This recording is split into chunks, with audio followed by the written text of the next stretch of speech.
그럼 왜 완두를 유전 실험에 썼을까? 궁금하지 않아? 그럼 완두를 유전 실험의 재료로 적합한 까닭이 먼저 기르기 쉽고 한 세대가 짧대. 유전 연구를 하는 데 있어서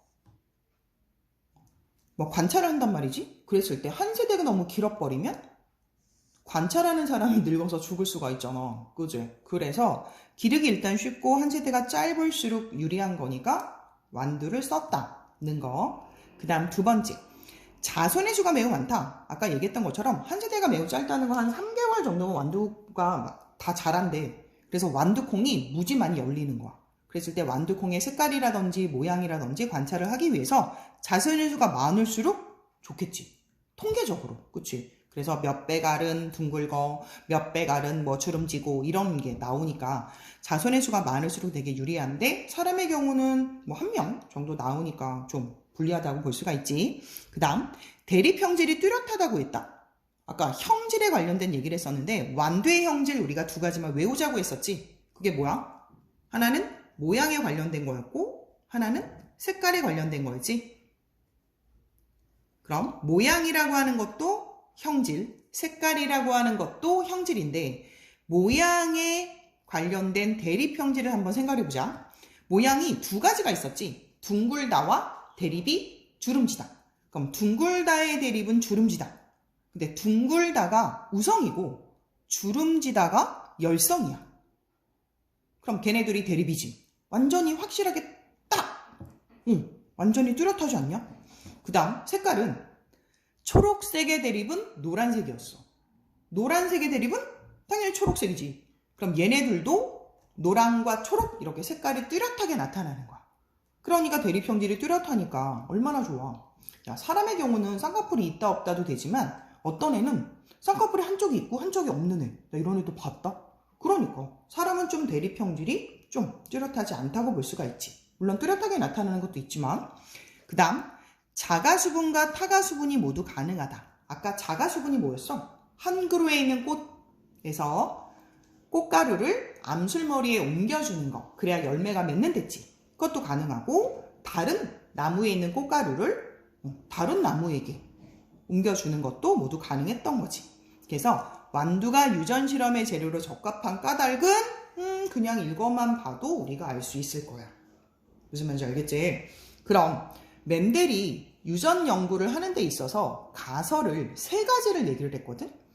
이 가설이라고 하는 말이 어려운 말인 것 같기는 한데 일단 이렇다라고 결론을 내려놓고 그리고 실험을 했었어. 그게 어떤 건가 한번 알아보도록 하자. 첫 번째, 어렵지만 좀 같이 봐.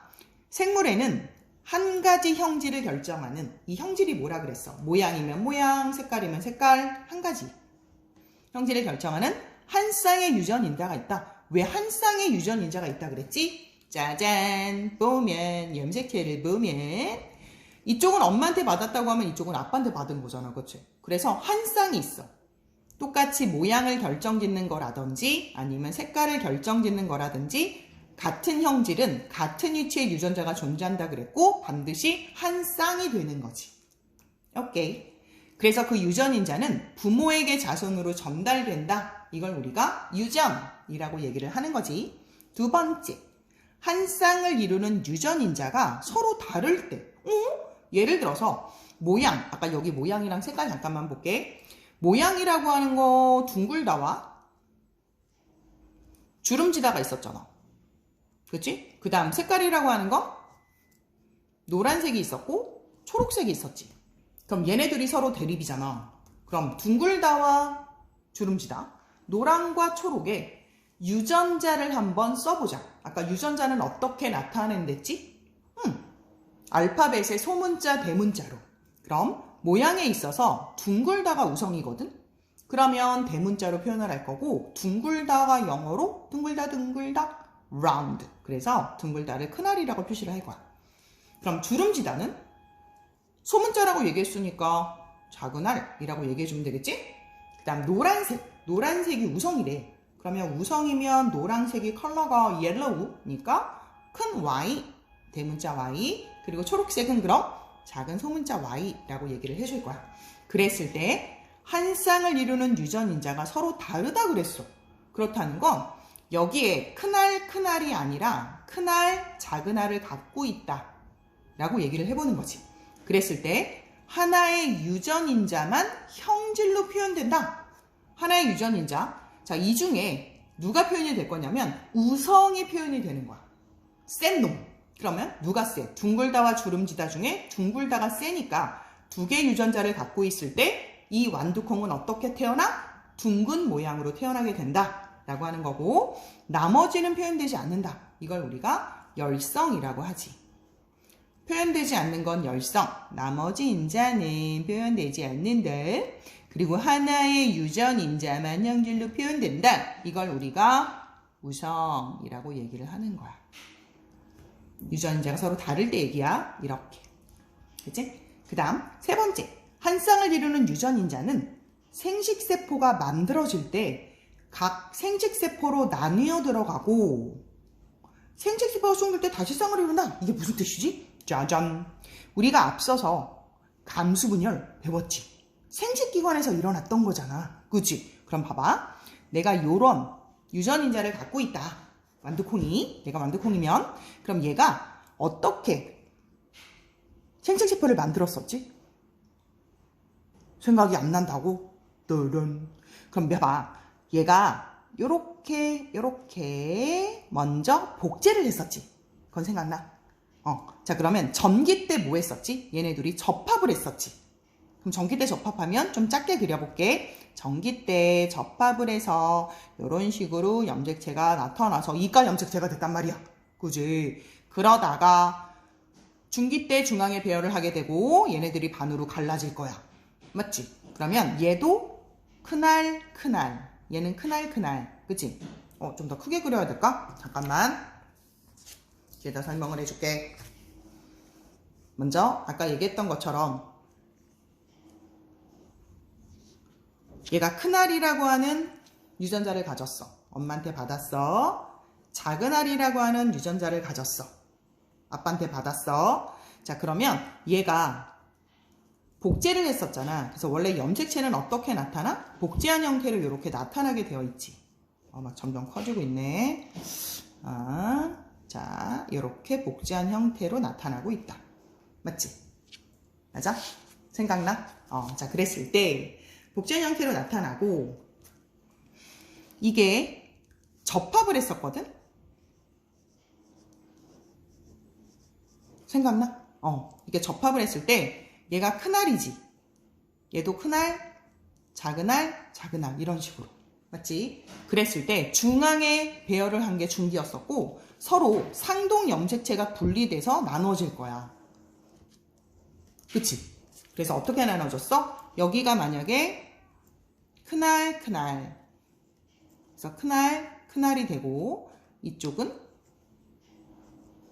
작은알, 작은알을 가진 애가 분리가 되었다. 라고 하면 다시 1분열을 마치고 나서 1분열 때 염색체수가 반으로 줄어들었었고 마치고 나서 얘네 둘이 다시 두 개가 중앙에 배열이 돼서 분리가 돼서 큰알, 큰알 이런 식으로.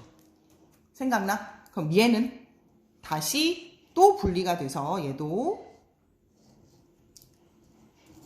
작은알, 작은알 이렇게 나타나지. 맞지? 그러면 결국 이건 뭐야? 얘네 둘이 처음에 갖고 있었던 두 개의 유전인자가 있는데 그게 생식세포를 만들 때 어떻게 된다? 하나씩 나눠서 분리되어서 생식세포가 만들어지는 거야. 맞지? 그래서 생식세포가 지금 4개가 되었잖아.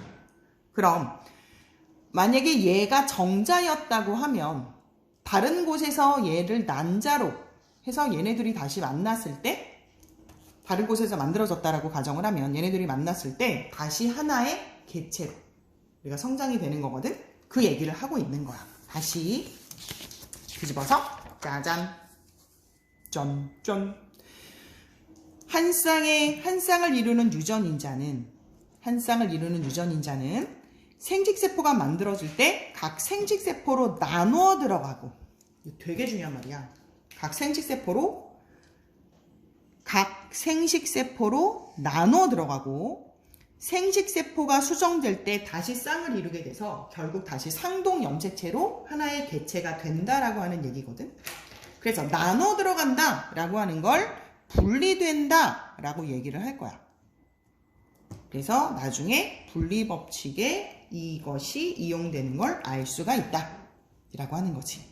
그럼 조금 있다가 멘델의 법칙 2가지를 선생님이랑 함께 같이 공부해 보도록 할 거야. 이따 만나자. 구독해줘야지. 좋아요도 해주고. 이따 만나자.